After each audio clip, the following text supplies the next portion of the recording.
মানে optimistic target. Tobacco free world 2040 সালে হবে কিনা বলা যায় না, বাট ওদের একটা ইয়ে আছে যে ভাই you should tax cigarette consumption as highly as possible. So সেটা একটা আছে, তো to discourage consumption taxation has to be high. তো এটা আমাদের দেশেও আছে। প্রশ্ন হচ্ছে যে how high should it be, যাতে করে you discourage consumption on the one hand, you also collect revenues on the other hand. Revenue যেটা কালেক্ট করার কথা আছে with the rate of taxation, সেটা অন্তত সরকারের কোষাগারে আসা উচিত। সো কিন্তু আমাদের এখানে দেখা যাচ্ছে যে ইলিসিট মার্কেটটা গত বছরে 1 বছরে দেখা যাচ্ছে বেশি গ্রো করেছে, সুতরাং রেভিনিউ লিকেজটা প্রচুর হয়েছে। So I mean, let me make 3 points before I pass on to Dr. Fazlul Khandekar. কিছু নাম্বার এবং যে প্রস্তাবগুলো আছে বিশেষ করে মনিটরিং কন্ট্রোল, এগুলো কি ব্যবস্থা করা যেতে পারে সে নিয়ে রিসার্চ করেছিলেন জানাবেন। সো প্রথম আমি যেটা বলতে চাই সেটা হচ্ছে যে যেটুকু রেভিনিউ আসার কথা আছে এবং আমাদের এখানে ট্যাক্সেশনটা কি রেটে কি হারে দেওয়া হচ্ছে সেটা একটা ইস্যু। ট্যাক্সেশনটা domestic sale consumption of cigarettes এর বর্তমানে ট্যাক্স রেটটা হচ্ছে 83%। 83%-এর মধ্যে 67% হচ্ছে সাপ্লিমেন্টারি ডিউটি, তারপরে 15% হচ্ছে ভ্যাট, এবং আর 1% হচ্ছে হেলথ কস্ট কভার করার জন্য সরকার একটা 1% একটা ট্যাক্স দিয়েছে। সো সবাই মিলে 83% হচ্ছে।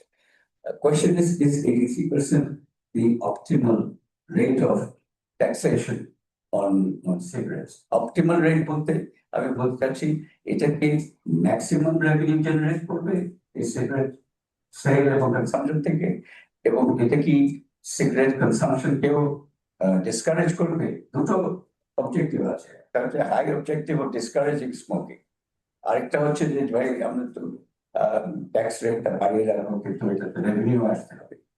সো এখানে আমাদের বক্তব্য হচ্ছে যে this tax rate, if this is above what is called the optimal rate of taxation. এখন optimal rate of taxation কিভাবে, এটা কিন্তু বর্তমানে অনেক পদ্ধতি আছে যেখান থেকে বের করা যায় যে what should be the optimal tax rate for collecting the maximum revenue. Artificial intelligence এখন আমাদের সাথে আছে যেটা, বাট এটা এখন পর্যন্ত আমরা এটা ইউজ করি।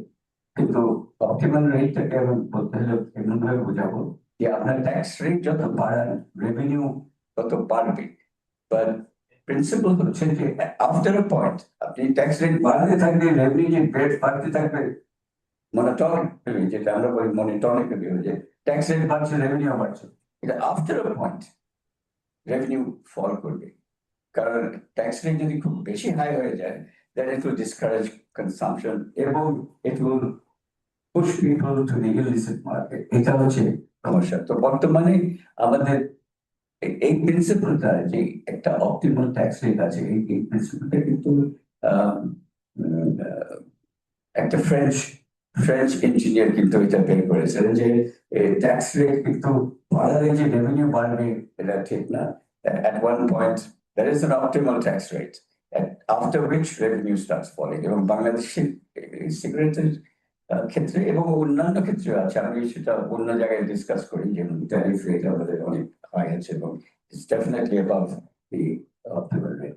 সো বাংলাদেশ এই ক্ষেত্রে আমাদের মনে হয় যে কারেন্টলি 83% মানে ট্যাক্স রেটে দেওয়া হয়েছে, this is above the optimal rate of tax rate, এবং এটাকে আরেকটু রেশনালাইজ করা যেতে পারে যাতে করে রেভিনিউটা একটু বেশি আসবে, রেভিনিউ এবং ইলিসিট মার্কেটে যাতে করে কম মানে কম টেন্ডেন্সি থাকবে ইলিসিট মার্কেটে যাওয়ার।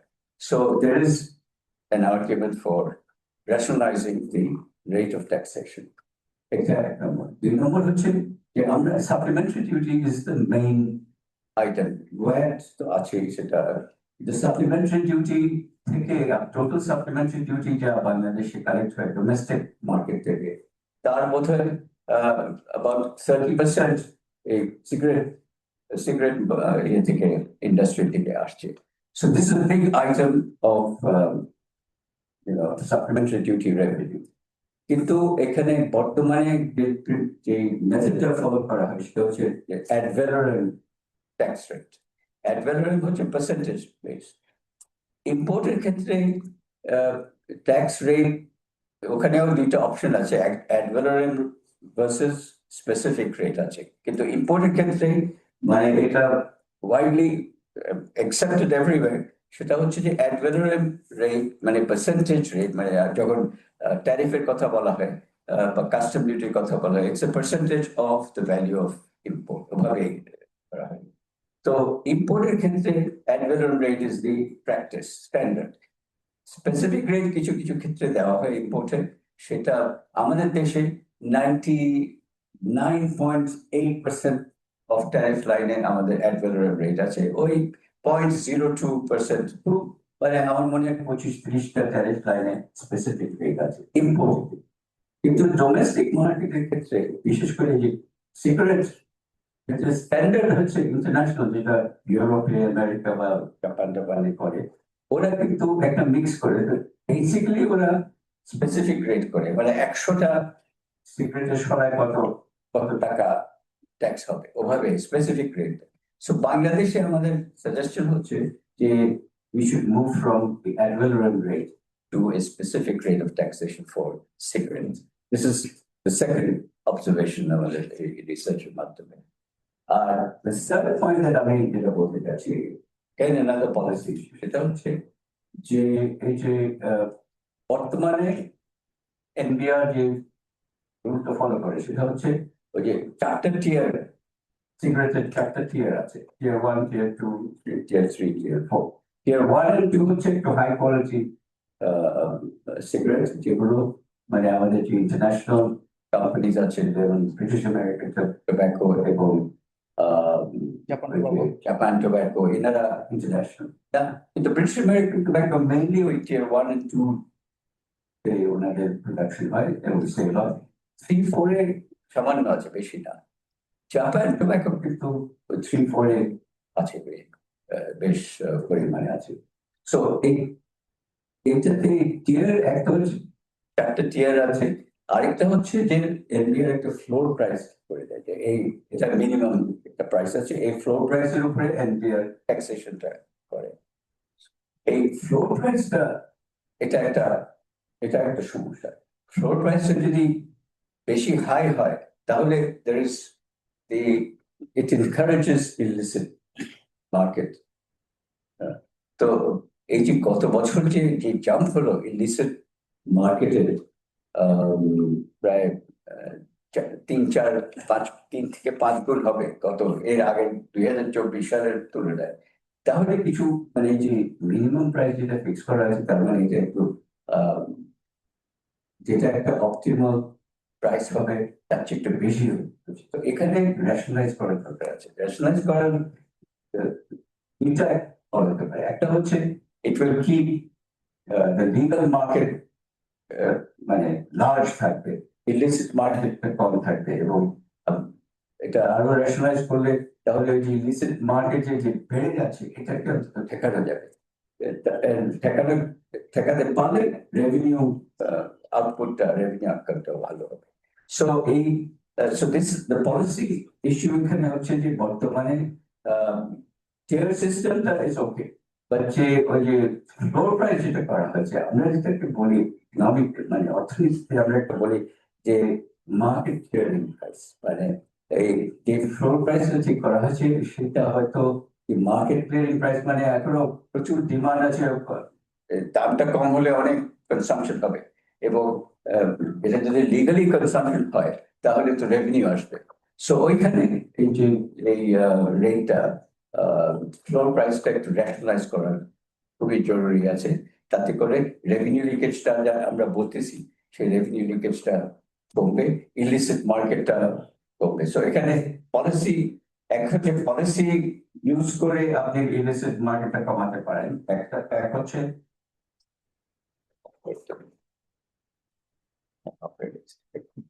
আচ্ছা, সো এক হচ্ছে এই যে ফ্লোর প্রাইস রেশনালাইজ করা, অন্যদিকে হচ্ছে ট্যাক্স রেট রেশনালাইজ করা। So, দুটা জায়গায় মানে রেশনালাইজেশন প্রয়োজন আছে, যাতে করে লিগাল মার্কেটটা বড় থাকে, ইলিসিট মার্কেটটা আরো কমে যায়। এই ইলিসিট মার্কেটে কমানো হচ্ছে, that should be the policy goal. তারপরে হচ্ছে অ্যাডমিনিস্ট্রেটিভ মেজার্স নিয়ে, মানে increase monitoring, increase regulatory control, এগুলি করার আছে। তো এইগুলির বিষয়ে আমার মনে হয় ডক্টর বদরুল খন্দকার বলবেন, এবং আমাদের রিসার্চাররা যারা আছে কিছু সাপোর্ট। ঠিক আছে, ডক্টর বদরুল খন্দকার। জি, ধন্যবাদ doctor Zahid Over to Sarkar. you. আপনি শুনতে পাচ্ছেন আমাকে? মাসুদ, আমাকে শোনা যাচ্ছে?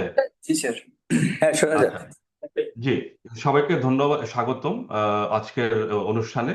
এটা ছোট একটা আমাদের প্রেস ব্রিফিং হচ্ছে।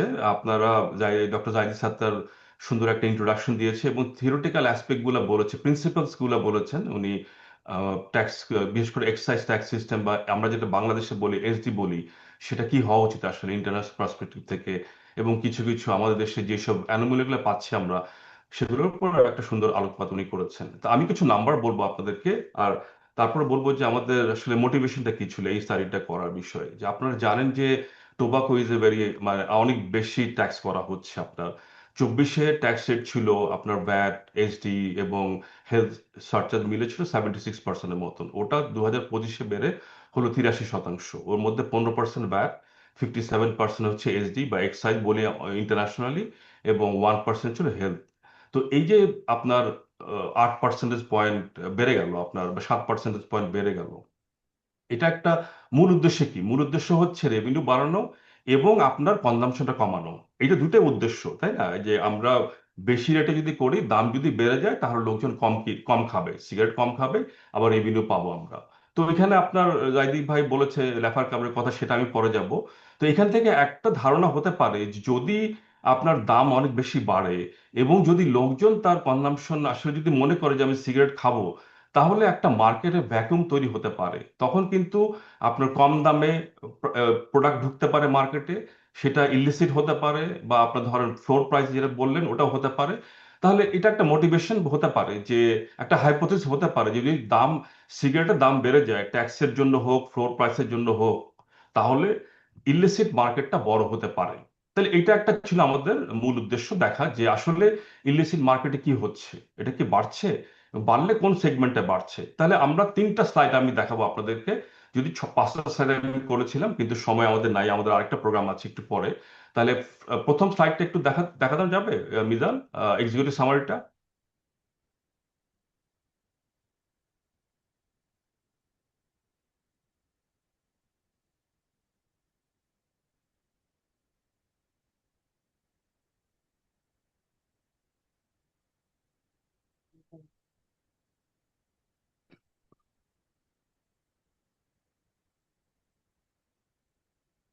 আচ্ছা, আমি দেখা দেখতে বলছি যে আমরা যেটা পেয়েছি আপনার প্রথম স্লাইডটা যদি আমি দেখি, এক্সিকিউটিভ সামারি, পরের স্লাইডটা মিজান। হ্যাঁ, তাহলে এখন দেখেন আমরা তিনটা তিনটা তথ্য দিচ্ছি আপনাদের, এখানে নাম্বার বলছি আমরা। প্রথম নাম্বারটা হচ্ছে যে 2025-এ আমাদের হিসাব মতো যে ডাটা আমরা পেয়েছি, মার্কেট ডাটা। আপনারা জানেন যে এনবিআর গ্রানুলার ডাটা, ওদের এত মাইক্রো লেভেল ডাটা ওরা রাখে না, বা রাখলেও আমাদেরকে দেয় না, বা রিসার্চারদের আমরা পাই না কখনো। আপনি ধরেন যদি থাকে ওদের কাছ থেকে, তাহলে আমরা কি করলাম, আমরা মার্কেট ডাটা যেটা আছে সেটাকে ইউজ করে আমরা এই এই স্টাডিটা করেছি। এবং দেখা যাচ্ছে আমাদের হিসাব মতে 2025 ফিসক্যাল ইয়ারে আপনার ইলিসিট টোবাকো যে আপনার বেড়েছে, তাতে একটা পোটেনশিয়াল রেভিনিউ লস হচ্ছে গভর্নমেন্টের 47 বিলিয়ন টাকার মতন আপনার লস হচ্ছে। এটা একটা বড় নাম্বার। আপনার এটা প্রথম নাম্বারটা আপনার মনে রাখবেন। আমরা নিচে কয়েকটা নাম্বার বলেছি। অ্যাট দ্য সেম টাইম আমরা যখন মার্কেট ডাটার সাথে এনবিআর এর অ্যাকচুয়াল রেভিনিউ কালেকশন গুলো চেক করছিলাম, এই যদিও যে আমাদের স্টাডির মূল উদ্দেশ্য ছিল না, বাট আমরা ডাটা দেখতে দেখতে পাচ্ছিলাম যে ওখানে একটা বড় গ্যাপ আছে। সেই গ্যাপটা 8 থেকে 26 বিলিয়ন ডলারের মতো, 26 বিলিয়ন টাকার মতো হবে। আপনার ধরেন এটা আমরা এখনো কাজটা করছি। আপনার ধরেন এটা হয়তো আমরা 2-1 দিনের মধ্যে কনফার্ম করতে পারবো এটা কি 8 বিলিয়ন নাকি 26 বিলিয়নের মতন। কিন্তু ওই সময় আরেকটা জিনিস দেখা গেছে, যেটা ডক্টর জাহিদ সাত্তার বলেছে, যে বিলো ফ্লোর প্রাইসে যেসব সিগারেট স্টিক গুলো বিক্রি হচ্ছিল, সেটা একটা বড় জাম্প হয়েছিল আপনার ধরেন। তো ওখান থেকে একটা ধারণা করা যেতে পারে এই যে আপনার একটা রেভিনিউ গ্যাপ হচ্ছে মার্কেট ডাটা থেকে এনবিআর ডাটার মধ্যে, এটার একটা কারণ হতে পারে যে ফ্লোর প্রাইস, বিলো ফ্লোর প্রাইসের সিগারেট কনজাম্পশন অনেক বেড়ে গেছে, এই কারণে একটা হতে পারে আপনার ধরেন। তাহলে এই এই দুটা আপনার ইম্পর্টেন্ট একটা তথ্য হচ্ছে, এই দুটোকে আমি মনে করি, যদি আমি ধরে নিই যে এটা আসল নাম্বার, তাহলে আমাদের আসলে রেভিনিউ গ্যাপ কত হচ্ছে, 47 বিলিয়ন প্লাস আপনি যদি 26 বিলিয়ন ধরি, তাহলে হচ্ছে আপনার 73 বিলিয়নের মতো রেভিনিউ একটা গ্যাপ হচ্ছে আপনার এনবিআর এর সাথে এবং মার্কেট ডাটা সাথে। এবং এটা প্রায় আপনার ফিসক্যাল লিকেজ হচ্ছে প্রায় 71%-এর মতো। আর যদি আমি এটা বলতাম যে 26 না, ওটা 8 বিলিয়নের মতো হবে, তাহলে এটা হবে, গ্যাপটা হবে 55 বিলিয়ন, 47 + 8, এবং তখন আমার ফিসক্যাল লিকেজটা হবে 37 বিলিয়ন, 37%-এর মতো 2025-এ 2024-এর তুলনায়। তাহলে এই তিনটা কিন্তু বড় নাম্বার আপনার ধরেন। তার মানে একটা হচ্ছে যে আমরা ইলিসিট টোবাকোর জন্য পোটেনশিয়াল রেভিনিউ লস করছি 47 বিলিয়ন, একটা রেভিনিউ গ্যাপ হচ্ছে 8 থেকে 26 বিলিয়ন। এটা আমরা এখনো কনফার্ম করতে পারিনি কোন নাম্বারটা সঠিক, আমরা হয়তো 2-1 দিনের মধ্যে শেষ করতে পারবো। তাহলে আমাদের ফিসক্যাল লিকেজের যে ইয়েটা হচ্ছে সেটা 37% থেকে 71%-এর মধ্যে ভ্যারি করছে। আহ 2 নম্বর টেবিল দেওয়া যাবে মিজান? 4 নম্বর স্লাইডটা, 4 নম্বর পরের স্লাইডটা।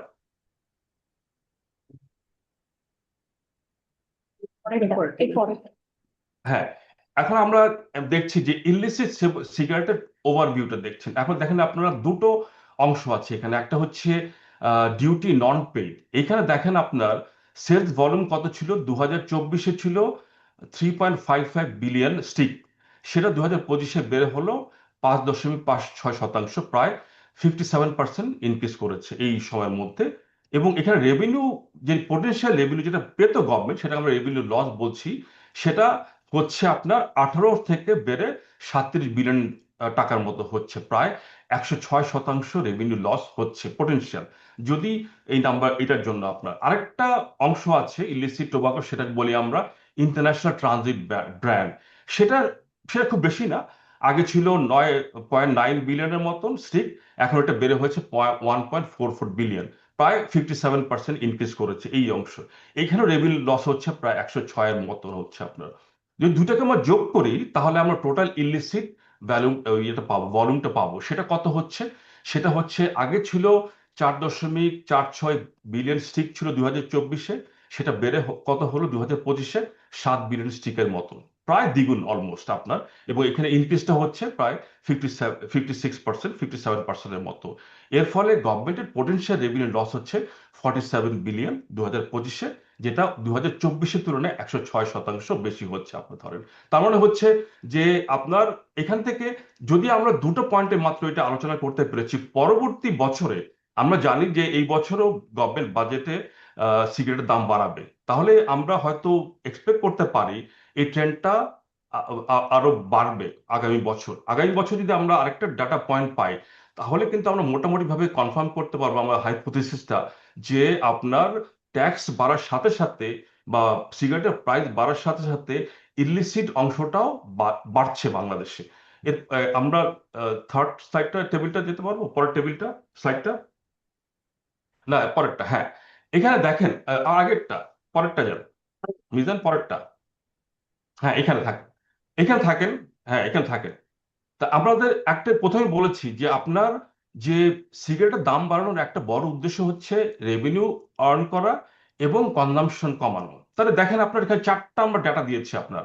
প্রথম হচ্ছে লিগ্যাল কনজাম্পশন, দেখেন 2024-এ ছিল 74.6 বিলিয়ন স্টিক, সেটা কমে 2025-এ হলো 61.3 বিলিয়ন স্টিক, তার মানে কমছে 13 বিলিয়ন আপনার স্টিক কমেছে, লিগ্যাল যেটা আমরা ইয়ে হচ্ছিল তারা, এটা কমেছে আপনার। কিন্তু তারপরটা দেখেন বিলো ফ্লোর প্রাইসে আগে ছিল 1.56 বিলিয়ন স্টিক, সেটা কিন্তু বেড়ে হয়েছে 10 বিলিয়ন স্টিকের উপরে।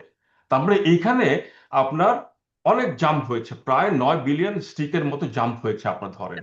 তাহলে আমরা যে গেইনটা করেছিলাম লিগ্যাল থেকে, সেটা কিন্তু অলরেডি অফসেট হয়ে গেছে বিলো ফ্লোর প্রাইসের জন্য। আমরা যদি ইলিসিট দেখি, সেখানে আপনার আমাদের প্রায় 3 বিলিয়ন বা 2.5 বিলিয়নের মতো স্টিক আপনার আরো ইনক্রিজ করেছে আপনার কনজাম্পশন। তাহলে টোটাল কনজাম্পশন আসলে কত ফল করেছে, আগে 2024-এ ছিল 80.6 বিলিয়ন স্টিকের মতো, 2025 সেটা কমে হলো 78.4 বিলিয়ন স্টিকের মতো। তার মানে আমরা কাঙ্ক্ষিত যেই এটা চাচ্ছিলাম যে কনজাম্পশনটা কমবে সিগারেটে, সেটা কিন্তু হয়নি পুরোপুরি। আপনার 13 বিলিয়ন থেকে আমরা এখন কত দেখছি, আসলে এটা 2 বিলিয়ন মাত্র কমেছে। কারণ হচ্ছে যে লিগালে যেটা কমেছিল সেটা বিলো ফ্লোর প্রাইস এবং ইলিসিট মার্কেট দখল করে ফেলেছে।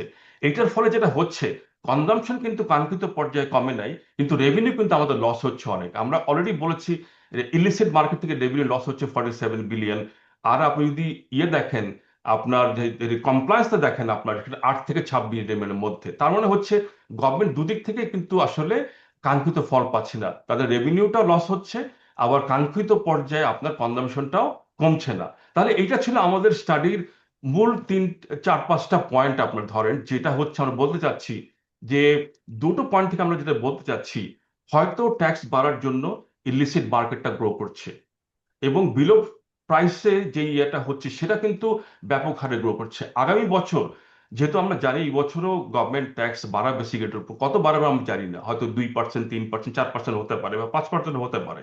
তাহলে আমরা আগামী বছর ডাটা যদি পাই এবং দেখি যে ইলিসিট যদি 7 বিলিয়ন থেকে বেড়ে 10 বিলিয়ন হয়, তাহলে আমরা কিন্তু একটা ট্রেন্ড পাবো যে আসলে সিগারেটের প্রাইস বা ট্যাক্স বাড়ার সাথে সাথে ইলিসিট মার্কেটটাও কিন্তু বাংলাদেশে বাড়বে, এবং সেখানে রেভিনিউ লস হবে, এবং কনজাম্পশন যে যেই পরিমাণ কমানোর কথা সেটা আমরা কমবে না। আপনার ধরেন, তাহলে এটা হচ্ছে আমাদের স্টাডির মূল বিষয়গুলো আমরা কিন্তু 3টা স্লাইডে আপনাদেরকে দেখিয়ে দিয়েছি। আপনার ধরেন, তারপরে প্রশ্ন আসতে পারে যে আমরা আসলে কি করা উচিত। সেখানে আমরা কয়েকটা পলিসি রিকমেন্ডেশন দিচ্ছি, সেখানে আমি খুব দ্রুত চলে যাব, যেহেতু আমাদের সময় খুব কম আছে। আপনার 2 মিনিটে শেষ করতে হবে আমাকে। মিজান, পরের স্লাইডে যাবেন একটু। হ্যাঁ, আমরা তো কি করতে পারি, আমরা 6টা কথা বলেছি। আপনার ধরেন, একটা হচ্ছে যে এনবিআর এর সাথে আমাদের এনগেজমেন্ট বেশি করতে হবে। আপনার একটা হচ্ছে ফ্যাক্টরি লেভেলে সাপ্লাই চেইন কন্ট্রোলটাকে স্ট্রং করতে হবে। এই অনেক ধরনের ডিভাইস আছে, আপনার জানেন, অনেক ধরনের ডিভাইস আপনার এখানে চেষ্টা করা যেতে পারে যেটা কন্ট্রোল করতে পারে। ইম্পোর্টার রেজিস্ট্রেশন রিফর্মটাকে আমাদেরকে দেখতে হবে, সেটা আরেকটা এরিয়াতে আমাদের কাজ করতে হবে। আমরা মনে করি একটা সেন্ট্রালাইজ টোবাকো ট্যাক্স অ্যাডমিনিস্ট্রেশন হতে পারে এলটিওর মাধ্যমে, যেটা শুধুমাত্র টোবাকো বা সিগারেট এটাকেই কনজাম্পশন ট্যাক্সটাকে দেখবে আপনার মোটামুটি ভাবে। আরেকটা হচ্ছে আপনার multi agency illicit trigger task force করতে হবে এখানে আপনার। শুধু এনবিআর এর মাধ্যমে এটা হবে না, বর্ডার সিকিউরিটি, বিডিআর, অন্যরাও এখানে ইনভলভ হতে হবে আপনার। আর যেটা অলরেডি আমরা শুনেছি যে আমাদের আরেকটা বিষয় হচ্ছে যে আমরা আসলে ইন্টারন্যাশনাল বেস্ট প্র্যাকটিস থেকে অনেক দূরে আছি। আমরা অ্যাডভেনাম থেকে স্পেসিফিক ট্যাক্স সিস্টেমে যাওয়া উচিত, যেটা আমাদের রেশনালাইজ করবে, এবং আপনার টায়ার গুলাকে রেশনালাইজ, প্রাইস গুলো রেশনালাইজ করার চেষ্টা করা হবে। এবং আমরা মনে করি যে আপনার যদি কেউ এই ধরনের করে, ইলিসিট টোবাকো করে, বিলো ফ্লোর প্রাইসে, তাদেরকে হেফটি পেনাল্টি দিতে হবে, যাতে তারা ভবিষ্যতে এই কাজগুলো না করতে পারে। আমার তরফ থেকে এটা ছিল। আপনাদের সবাইকে ধন্যবাদ। আমি আবার ডক্টর জাহিদ সাহেবের কাছে ফেরত যাচ্ছি। সবাইকে ধন্যবাদ। Thank you. ছবি নিতে হবে।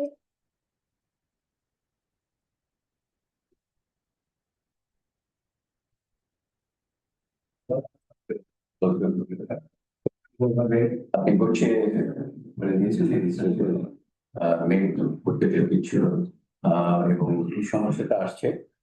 এক হচ্ছে যে হঠাৎ ট্যাক্স রেটটা বাড়িয়ে দেওয়া হয়েছিল, এবং অন্যদিকে যে ফ্লোর প্রাইস যেটা আছে, ফ্লোর প্রাইস মনে হচ্ছে যে একটু উপরের দিকে আছে। তো ফ্লোর প্রাইস যদি উপরের দিকে থাকে তাহলে একটা টেন্ডেন্সি থাকবে ইলিসিট সিগারেট কনসামশন বাড়বে।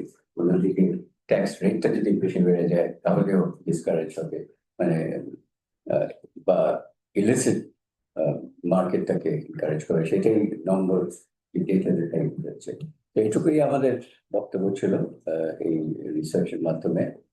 আহ, আমরা দু একটা প্রশ্ন নিতে পারি আপনাদের। আজকের সময় খুব কম, কারণ 11টার সময় আরেকটা অনুষ্ঠান, এখানে আরেকটা প্রেজেন্টেশন আছে বিশ্ব ব্যাংকের, যে ডেভেলপমেন্ট আপডেটটা প্রেজেন্ট করবে। তো একটা প্রশ্ন নিয়ে ডক্টর বজলুল খন্দকার কারণ আছে, উনি হয়তো উত্তর দিতে পারবেন। আমি যদি পলিসি সেটাকে আমি একটা প্রশ্ন করতে চাই।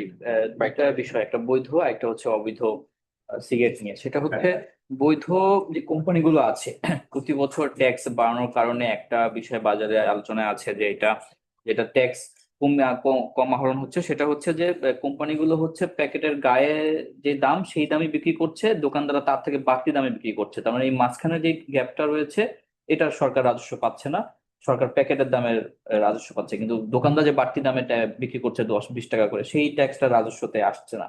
এইটা একটা। আরেকটা যেটা বলছিলাম যে অবৈধ যে সিগারেটের মার্কেটটা, আমরা জানি যে বিভিন্ন মানের বা ইয়ের সিগারেট এখন বাংলাদেশে প্রবেশ করছে, এবং সেটা যে কোনো দোকানেই পাওয়া যাচ্ছে এবং অবৈধভাবে সেটা বিক্রি হচ্ছে, সেটার উপরে ওইভাবে ট্যাক্স হয়নি। তো এই জায়গাটা আসলে কিভাবে নিয়ন্ত্রণ করা, যে ওইটা কি মার্কেট ওপেন করে দিয়ে সেটাকে ট্যাক্স আরোপ করে বৈধ করে দেয়া, যে যাতে করে ট্যাক্স আরোপটা বাড়ে, সেরকম কিছু নাকি? যেহেতু আমাদের স্বাস্থ্যর দিকে খেয়াল রাখতে হবে, সিগারেটের সেবনও কমিয়ে নিয়ে আসতে হবে, আবার ট্যাক্সে যেটা, যে আমি জানি যে সিগারেটের বড় অংশই ট্যাক্স, মানে রাজস্বের বড় অংশ ট্যাক্স আছে এই কোম্পানিগুলো থেকে, টোবাকো। তো সেই জায়গাটাও রাখতে গেলে তাহলে তো হয়তো আমাকে ইম্পোর্টটাও হয়তো ওপেন করে দিতে হবে ট্যাক্স বাড়িয়ে। তো সেই ক্ষেত্রে কি তখন আবার দেশি কোম্পানি বা যারা আছে দেশি কোম্পানিগুলো, তাদের মধ্যে আবার কোনো ইয়ে আছে কিনা যে না, সেটা একেবারেই বন্ধ করে দেওয়া, এই ধরনের কোনো বিষয় আছে কিনা? ইন্টারেস্টিং। ইম্পোর্টের ক্ষেত্রে একটা পরিষ্কার ইয়ে আছে, ওখানে 350% সাপ্লিমেন্টারি ডিউটি আছে, তারপরে কাস্টম ডিউটি, যে যে ট্যাক্স রেট আছে import, it's a de facto ban on import, বুঝতে পারছেন? সো ইম্পোর্টটা প্র্যাকটিক্যালি আসছে না এবং আসবে না এই ট্যাক্স রেটে। কিন্তু আহ, আহ, আভ্যন্তরীণ বাজারে যে মানে ইলিসিট মার্কেটের কথা বলছেন, বেসিক্যালি দেখা যাচ্ছে ইলিসিট মার্কেটটা ইদানিং বেড়ে গেছে, এবং যদি এরকম ট্যাক্স রেটটা এরকম হাই থাকে তাহলে, এবং ফ্লোর প্রাইসটা যদি হাই থাকে, তাহলে ইলিসিট মার্কেটে আরো চলে যেতে পারে। গত 1 বছরে প্রচুর গেছে। এখানে ডক্টর খন্দকার কিছু অ্যাড করবেন?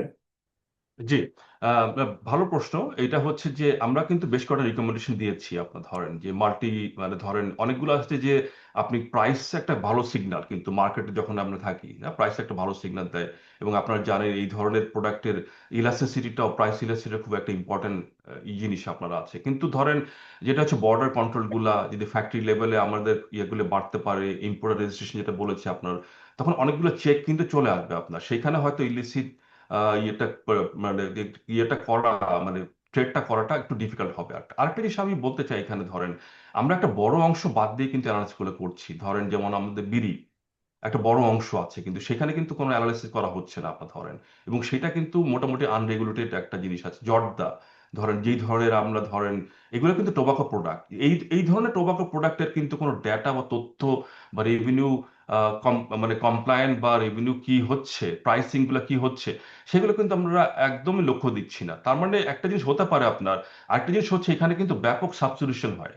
আপনার ধরেন আপনি যখন উপরের লেভেলের প্রাইস বেড়ে যায়, তখন হয়তো সে যদি কন্টিনিউ করে আমি স্মোক করব, তখন সে নিচের লেভেলে চলে আসে আপনার। যেহেতু 4টা টায়ার আছে, তাহলে আমরা যেটা এনবিআর কে বলার চেষ্টা করেছি, ধরেন যে যদি আমরা যৌক্তিক করতে পারি আমাদের ট্যাক্স সিস্টেমটাকে ফ্লো, মানে টায়ার রেশনালাইজ করতে পারি, তাহলে মার্কেট থেকে একটা সিগন্যাল যাবে, সেটা একটা হয়তো ডিটারেন্ট হবে।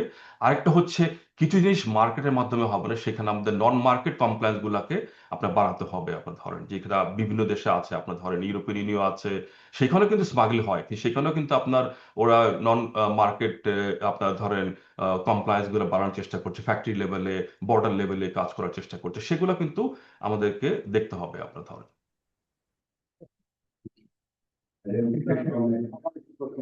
শেষ হয়েছে।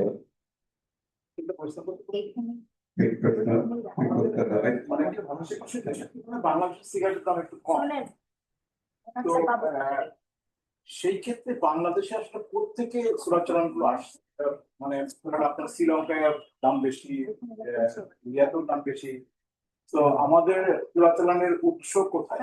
এটা একটা মানে বিষয়, যে এত কম দামের মার্কেটেও কেন সিগারেট চোরাচালান হতে পারে। আর দ্বিতীয়ত হচ্ছে যে সিগারেট একটা মাইল্ড নেশা, এর থেকে আরো কড়া নেশা আছে। তো সিগারেট যদি আমরা নিষিদ্ধই করে দিই, বন্ধ করে দিই, তাহলে অন্য নেশা কতটা বাড়তে পারে? যেমন আমরা দেখেছি গাঁজা নিষিদ্ধ করার পরে বাংলাদেশে হেরোইনের প্রচলন, তাহলে কি আমরা একটু বড় নেশা দিই? আপনার এই প্রশ্ন যে বাংলাদেশে সিগারেটের দামটা অনেক কম, এটা আমি জানি না, এটা এটারই বলে। কারণ অলরেডি আমি যেটা বললাম যে ইম্পোর্টের উপরে যে পরিমাণ ট্যাক্স দেওয়া আছে, 350% সাপ্লিমেন্টারি ডিউটি, তারপরে custom duty 25, regulatory duty 3, it's a de facto ban on import. So সুতরাং import মানে স্মাগলিং এটা তো this encourages smuggling. যদি আপনি ইম্পোর্টের উপরে এত হাই ট্যাক্স দিয়ে রাখেন তাহলে লিগালি ইম্পোর্ট তো হচ্ছে না প্র্যাকটিক্যালি, বাট আপনার স্মাগলিং হবে। কিন্তু স্মাগলিং এ মানে যে বাংলাদেশে প্রাইস কম আছে, তোমাদের ডেটাতে কিছু বলে যে উনি যেটা বলছেন যে এটা কনফার্ম করতে পারবে যে বাংলাদেশের সিগারেটের দাম কম অন্য দেশে? তো আমার ধারণা হচ্ছে যে বাংলাদেশের প্রাইসটা বেশি হবে, যেমন অন্যান্য অল কনজিউমার গুডস এর ক্ষেত্রে বাংলাদেশের price above international price level. Cross country আমরা ক্রস আমাদের কম সেভেন্সি বাংলাদেশে একটু বাংলাদেশে কম আছে কম্পেয়ার টু ডেভেলপ কান্ট্রি। সেটা ভেরি ইন্টারেস্টিং ওয়ার্ড। তাহলে স্মাগলিং কেন হচ্ছে এটা একটা প্রশ্ন থাকছে, এটার উত্তর তাহলে doctor Khondokar can you suggest আমাদের কিন্তু টাইম নেই, just within 30 seconds. না, আমরা তো আপনার একটা ওনার বোধহয় দুটো প্রশ্ন ছিল। একটা ছিল যে ইলিসিট ব্যাপারটা আপনি বলেছেন অলরেডি, আগে আমরা বলেছি, ওটা তো আমরা জানি যে আমরা একটা পয়েন্টে আমরা দেখলাম যে প্রাইসের সাথে আপনার বা ট্যাক্সের সাথে ইলিসিট মার্কেট একটা সম্পর্ক থাকতে পারে। বাট আমরা নেক্সট ইয়ারে যদি আমরা আবার করতে পারি তাহলে হয়তো আমরা একটু স্ট্রংলি বলতে পারবো আপনার যে এই সম্পর্কটা কি, কজালিটিটাকে আমরা স্ট্রংলি দেখতে পারবো। এটা একটা প্রশ্ন। আরেকটা হচ্ছে যে একটা প্রশ্ন বোধহয় ছিল যে সিগারেট যদি আমরা খুব করি, কনস্ট্যান্ট করি, তাহলে কি আমরা অন্য কোনো নেশায় চলে যাব কিনা। সেটা তো ধরেন আমার কাছে মনে হচ্ছে বাংলাদেশে ব্যাপক হারে ইয়াবা বা এগুলা হচ্ছে, আপনার ধরেন এগুলা কিন্তু প্রেভেলেন্ট। এখন আমরা জানি যে আপনার কক্সবাজার থেকে ঢুকছে, বিভিন্ন জায়গা থেকে আসতেছে, বাংলাদেশে প্রোডাকশন না হলেও এগুলা কিন্তু আপনার বাংলাদেশে অ্যাভেলেবেল আছে। আপনার ধরেন বিভিন্ন ধরনের নেশা জিনিসপত্র আছে, নার্কোটিক্স ডিপার্টমেন্টও এগুলো ধরা টরা পড়ছে আপনার। সো এটা কিন্তু একটা সাইড বাই সাইড আছে। এখন এই প্রশ্নটা ঠিক আমি হয়তো উত্তর দিতে পারবো না যে আপনার সিগারেট করলে অন্য নেশা বাড়বে কিনা, এটা হয়তো আমার ঠিক জানা নাই। আপনার হয়তো হতে পারে, নাও হতে পারে, বা এখনো আছে আপনার ধরেন অন্য নেশা কিন্তু আমাদের দেশে আছে আপনার, এবং এটা বেশ ব্যাপক হারে আছে আমার কাছে, আমার ধারণা। বাট আমার কাছে তথ্য নাই, আপনার কোনো স্ট্যাটিস্টিক্স নাই। ধন্যবাদ। আমাদের এখানে বিপদ হচ্ছে, কারণ আরেকটা প্রশ্ন আরম্ভ হবে এখন। ঠিক আছে, আপনার সবাইকে ধন্যবাদ।